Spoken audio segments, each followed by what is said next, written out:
Okay. Hello, everyone. Welcome to our regular core protocol thinking this week.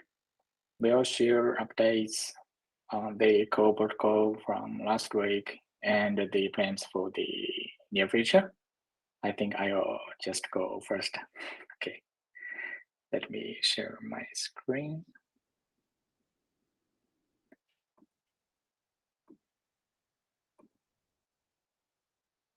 Okay. Can you see my screen?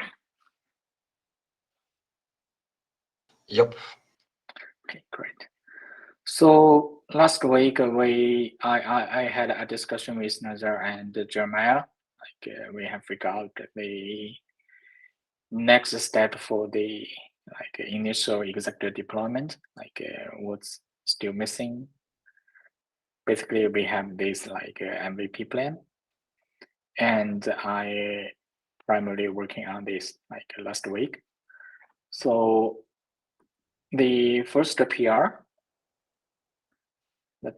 is basically assuming all the checks for the execution receipts passes. That means it's ready to include these execution receipts,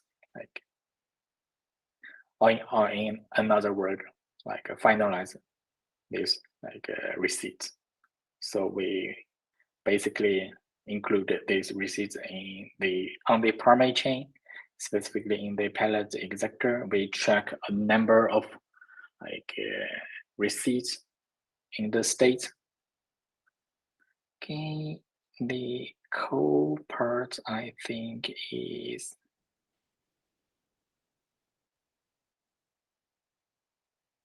okay. This one. Okay, we basically check a number of receipts in the primary chain on the primary chain,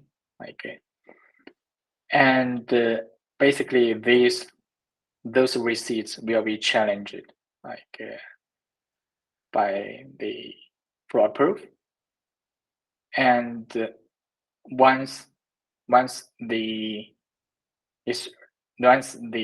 included receipts goes deeper enough, it will be considered to be kind of finalized, and we will just remove the oldest one, and we only keep a number of receipts that are verified correctly.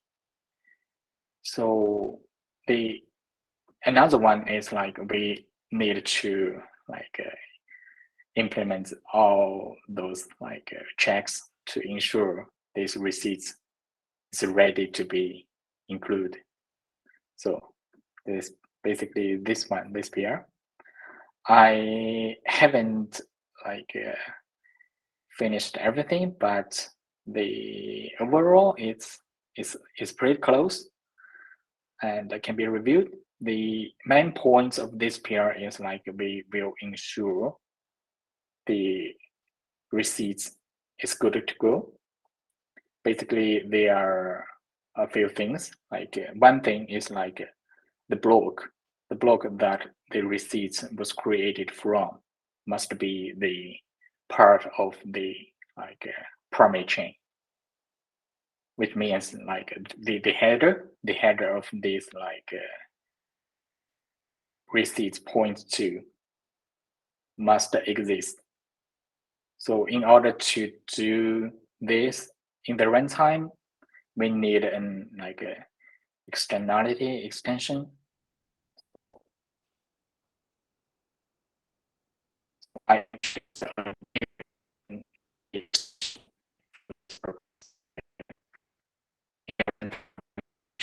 If a previous header exists, so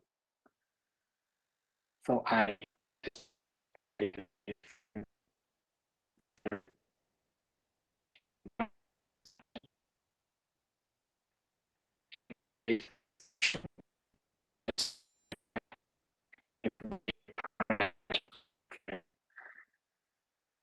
from the receipts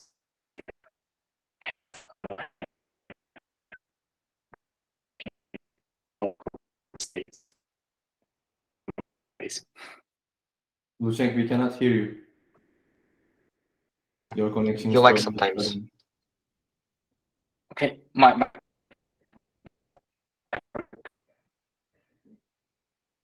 Yeah, your connection breaks a lot, I think.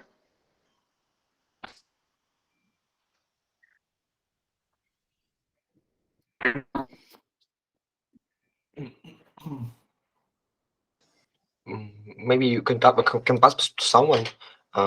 Yeah, maybe we can continue with someone else, and like in the end, you will finish. No. Yeah.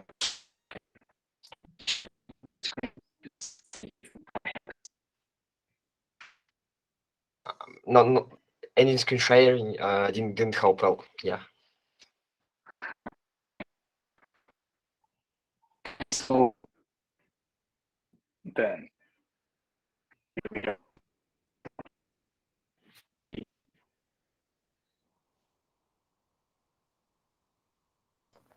We can hear you.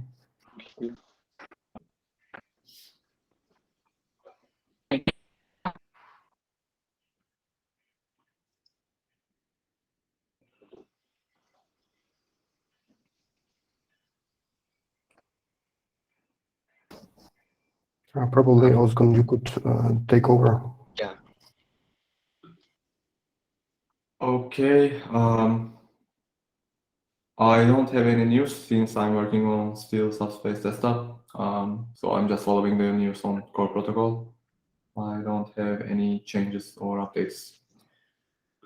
So that's all from my end.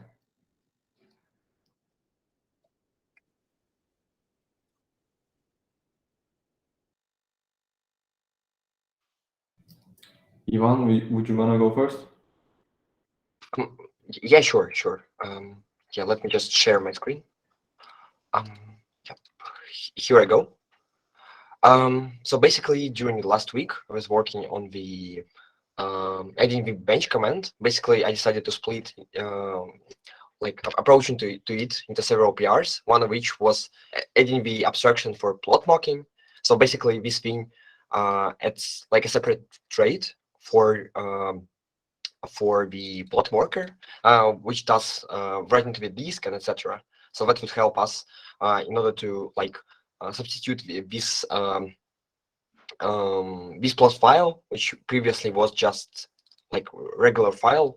We could substitute it with some mock structure, and yeah, but that would increase the performance and let us do some checking, some fast check of the disk speed and writing the pieces in future.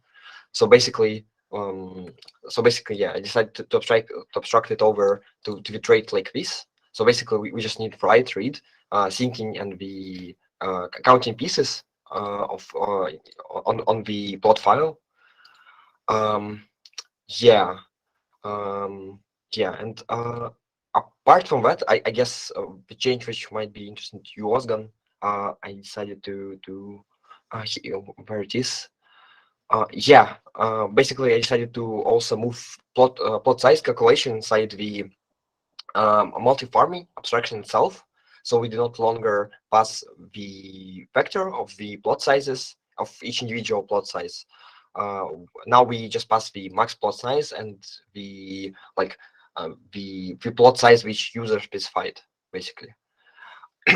So yeah, that would allow us in future, for example, to disable like one partial plot or like make all the plots of the equal size. Yeah, that would these two ideas we had in mind with Nazar in order to speed up the plotting, at least for now.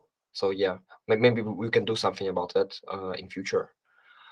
Yeah, and that would also let us hide the calculations of the space which we of the overhead space which we need apart from like writing the pieces themselves.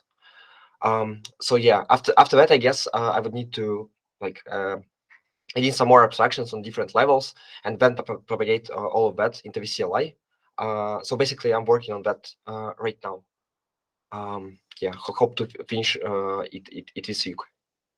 Basically, there was also another issue. Yeah, let me just refresh page. Oh, no, it doesn't work. Oh yeah, so here it is. Basically, one user reported issue. He basically tried to use the 14 terabyte plot size. So yeah, he basically had 14 terabyte setup, and basically he hit the limit of the open files on Ubuntu on Linux. So Nazar had an idea basically that we could increase this soft limit to hard limit inside the process itself. And it seems that Polkadot already has uh, already has the crate for that. It's called FD limit, and I basically just called it with no arguments. So here it is. Yeah, and that should fix the issue. I just decided to wrap it into the panic because for some reason they decided to use panics for error handling for the FD limit. So yeah, I just just in case I wrapped it everything into the panic. Yeah, and I guess that's it from me this week. Okay. Yeah, also I missed. Oh, yeah. Your comment on that. So when I was dealing with some web scraping back then, not related to Subspace, I also had this issue for too many open files. The fix was just a one-line in terminal command. So maybe it will be simple than importing a palette and calling it. I don't know for sure, but it was just a single line for terminal to solve this issue. Yeah, right. You basically can do that outside of the app, but maybe that is not necessarily what users want, right? Because No, since you can it's set it one system line in wide. terminal, Yes. since it's one line in terminal, maybe we can call this command in Rust, so that Rust will execute that command for us. Yeah, you're right. I guess I can show the FD limit itself. I mean, it'd be great how it works. It basically just mocks everything if it's not Windows. Yeah. But I just thought that maybe like using some separate crate for that, that would be a bit better. Okay, you should think so. Okay. I guess we can discuss it. Yeah, maybe Nazar also would have some ideas for that. Yeah, I Basically, also don't know. I'm just throwing out some information. yeah. This dependency it just basically calls the libc and panics if the libc calls fails. So yeah, Okay. it's not that it's not a really good a big thing. It's just like 200 lines great, and that's it. Yeah. Okay. Yeah. And I guess apart from everything that I will try to review all the code which I missed during these 3 days. There were a lot. Yeah, that's it from my side. Any questions to Ivan other than me? I guess no.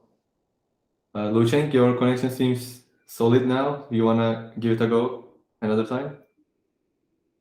Oh, sure. So, guys, for the internet. No worries. So, everything is good now? Can you hear me now clearly? Yeah. Yeah. Okay. Let me share my screen again.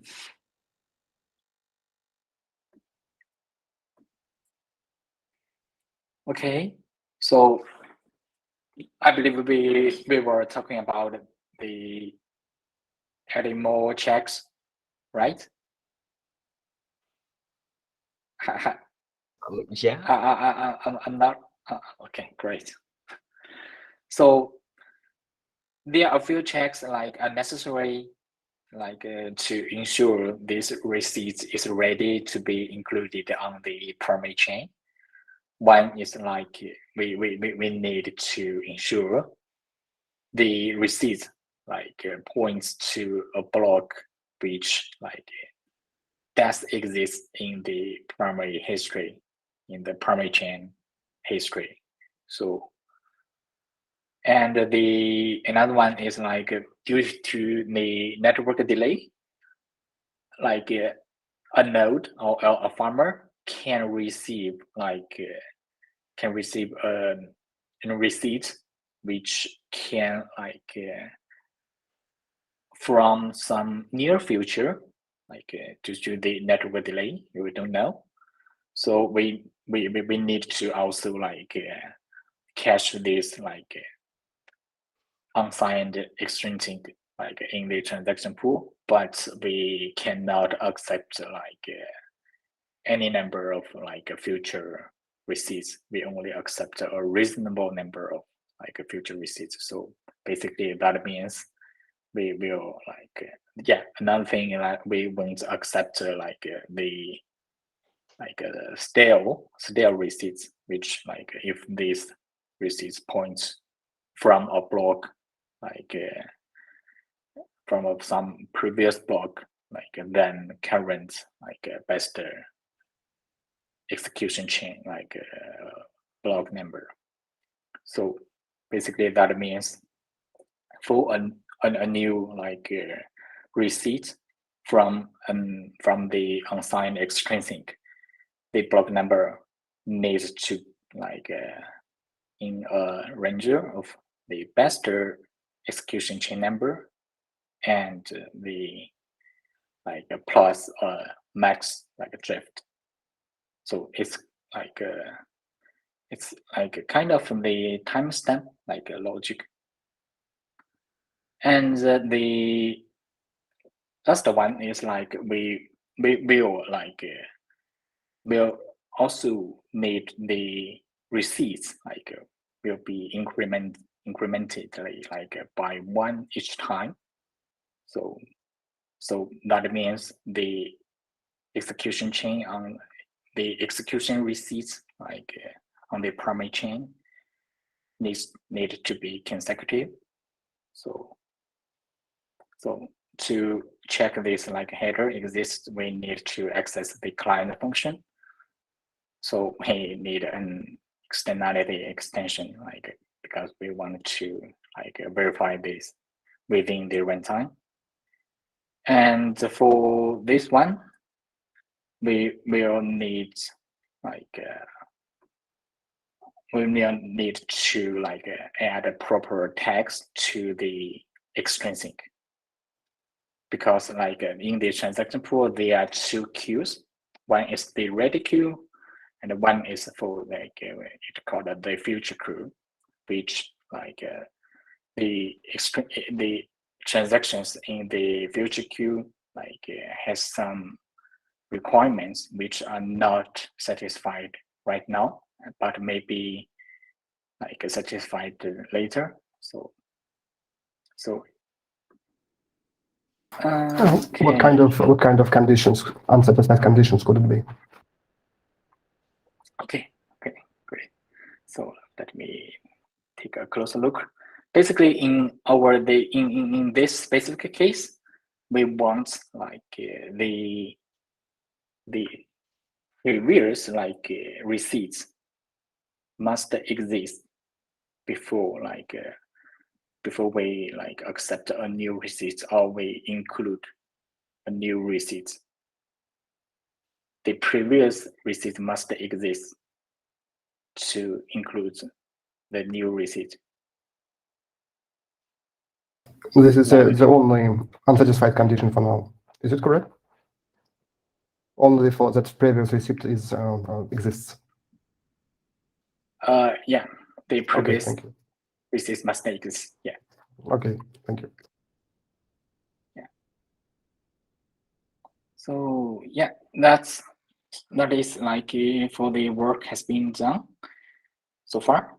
The next one will be like revert like the execution chain. Like once like assuming someone submits a fraud proof and this fraud proof is it's just valid, we'll like revert.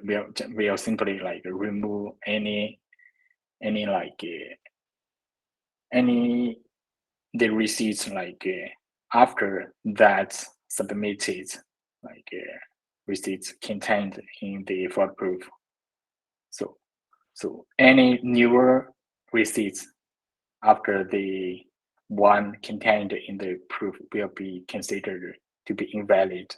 So we need to remove that, and so that we can resume the the execution chain, and we can submit a new correct ER to the permit chain.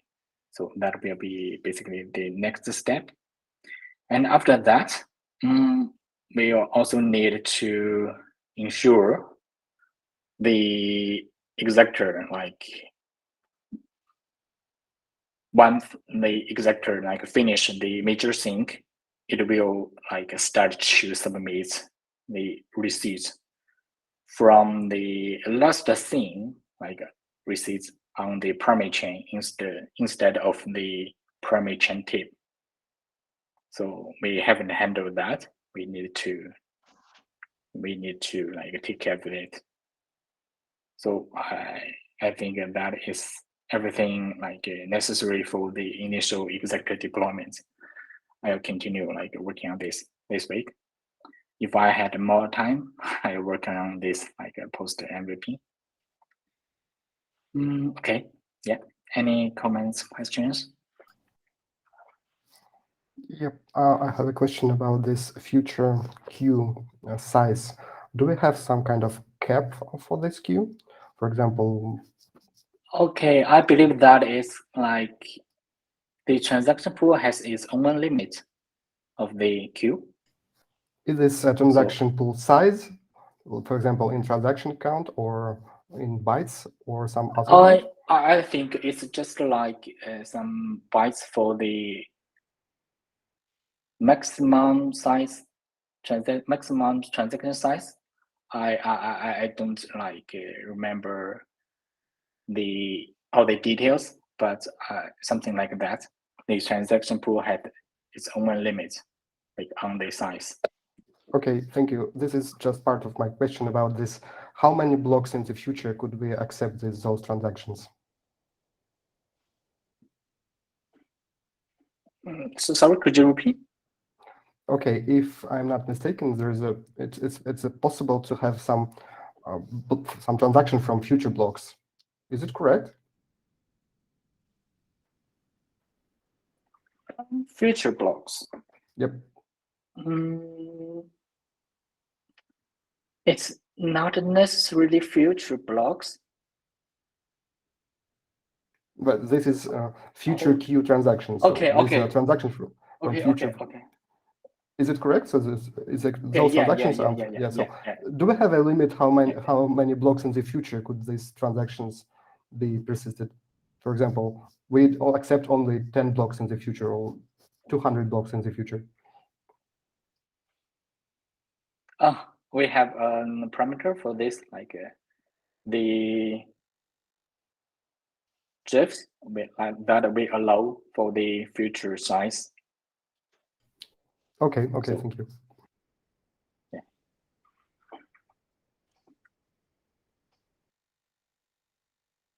So, any more comments, questions?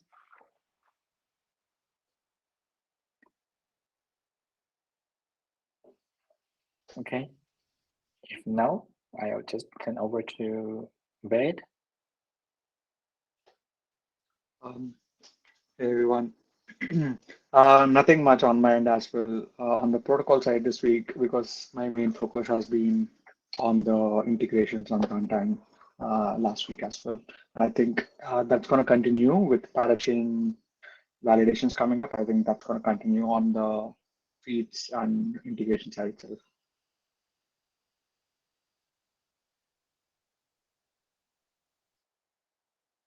Okay.